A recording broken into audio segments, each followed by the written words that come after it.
Hi, today I will show you how to make this wire connection, or you can call it wire growth effect.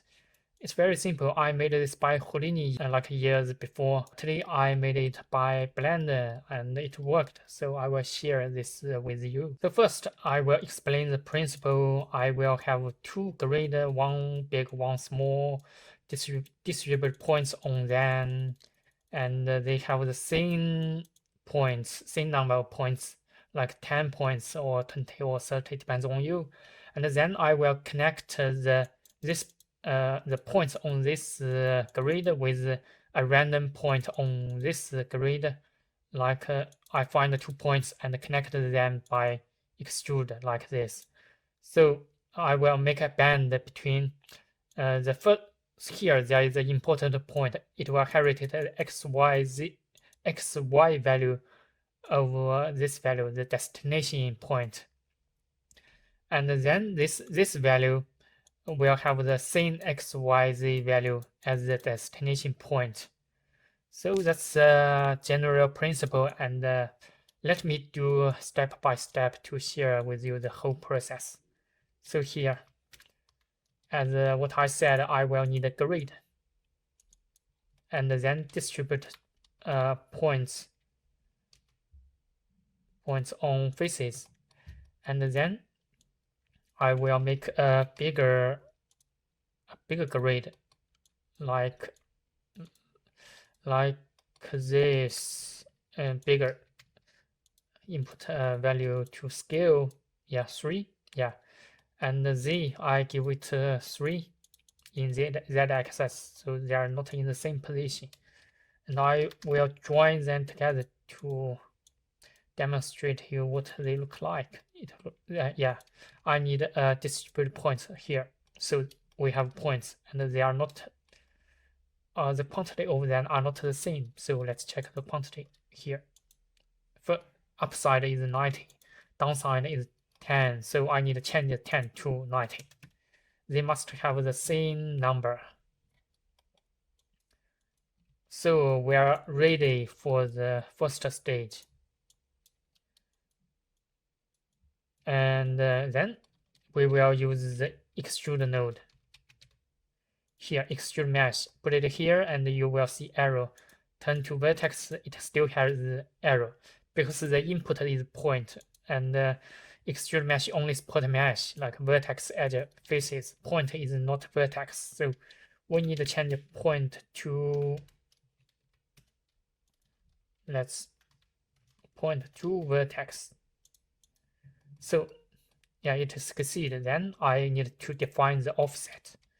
So I use combine xyz to define it because it's all 0, so there is nothing here. So if I change it to 0.7, it will be like this. And I will we are making art, so we will need a random. Always random, make it perfect. So I will give it some random value like 0.5 to 1. And if you look from this side, it will look like this. So then I will extrude again, and you will see upside and the downside. They are all extruded. That's not what I need. I only want the top side. So it will look like this.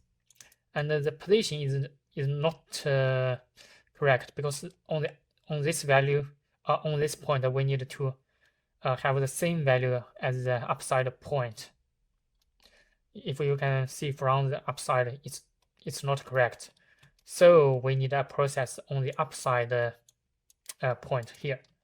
So what I do here is to sample index, and what I sample is position,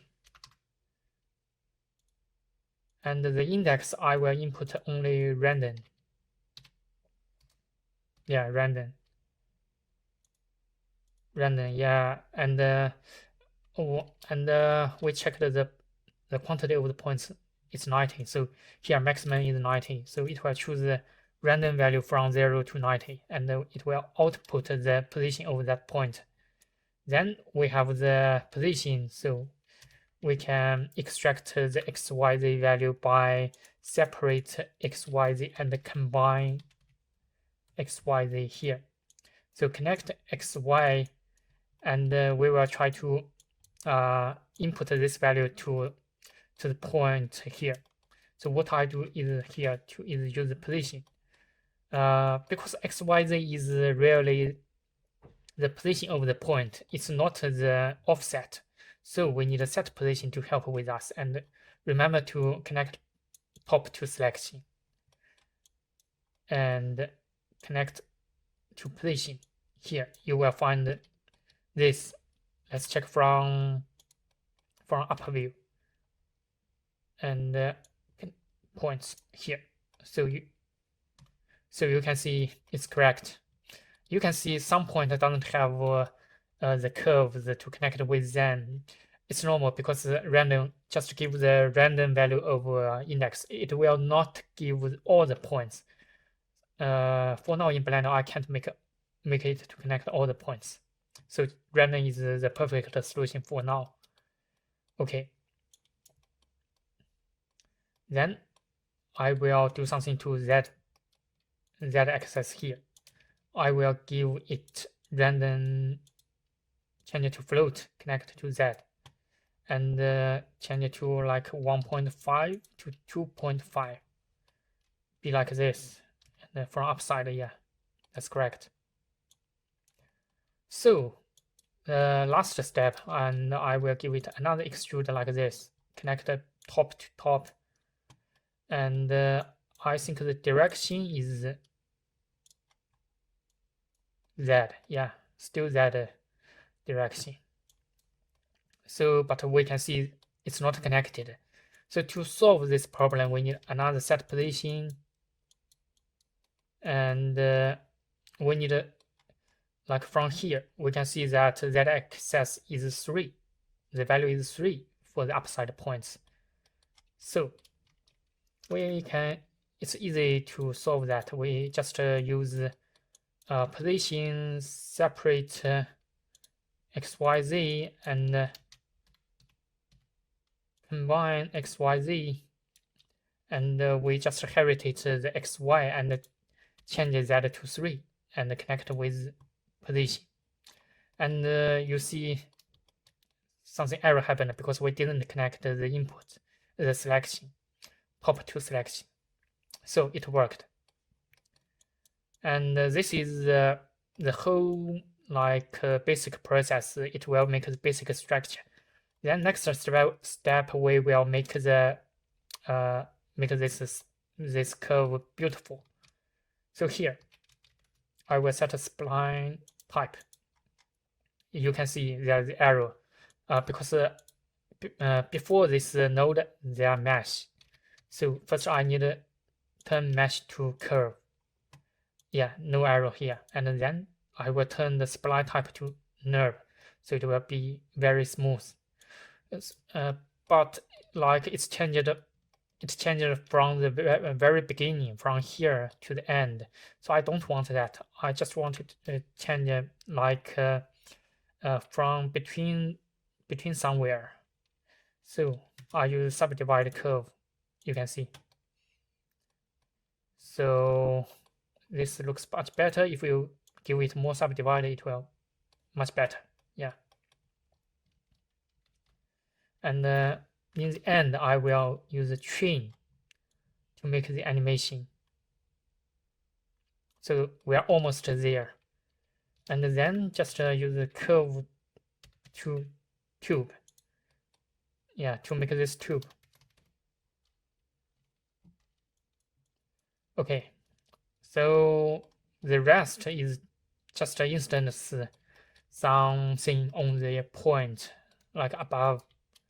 So here I will show you instance on point and connect the point from here. And connect the top to selection. And the instance like here, I will give it a sphere. And connect it to join. Change the size, change the radius. No. So you can see that. You can see that. And for the downside, it's just the same. You can do that by yourself. So we are finished. I just showed you the principle, and I want to show you another thing for the rendering. So if you use the default rendering here, if you use geometry, and if you give it random, and you use ramp, so you can't change the color. The geometry didn't support the random per island in rendering, so we need to define by ourselves. So we need to store an attribute here and give it island. Yeah, island index, and output it to maybe color. So in rendering, you need to have attribute here and have say here, effect to here. And there is still nothing. And I think I will use map range 0 to, and I think 90 points. Yeah, 90 points to 0 to 1. You can see. Then you can random all the colors here. You can see that if you're still trying to use the random per island in geometry nodes here, it's not working. So just to use this method, you can random the colors here to make that effect you want. So just give it some random color, HSV, HSL, far. Yeah, perfect. So I think this is the whole tutorial, and thanks for watching. If you like my video, please thumbs up. Thank you very much. Bye bye.